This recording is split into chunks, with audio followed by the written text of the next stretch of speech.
আপনি কি স্বাস্থ্যবান কিন্তু মোটা? আপনার ভবিষ্যতের স্বাস্থ্যের জন্য ভয়ঙ্কর হতে পারে।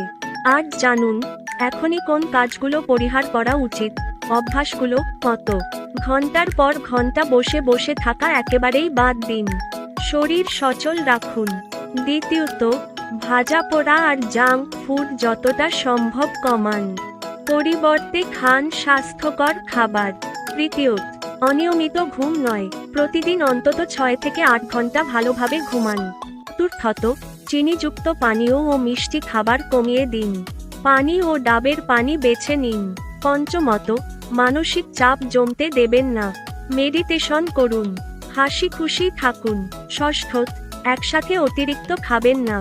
অল্প অল্প করে বারবার খান। সপ্তমত, অতিরিক্ত লবণ আর তেল বাদ দিন। সেদ্ধ বা গ্রিল করা খাবার খান। আজ থেকেই এই খারাপ অভ্যাসগুলো ছাড়ুন। নিজেকে রাখুন সুস্থ, ফিট আর প্রাণবন্ত।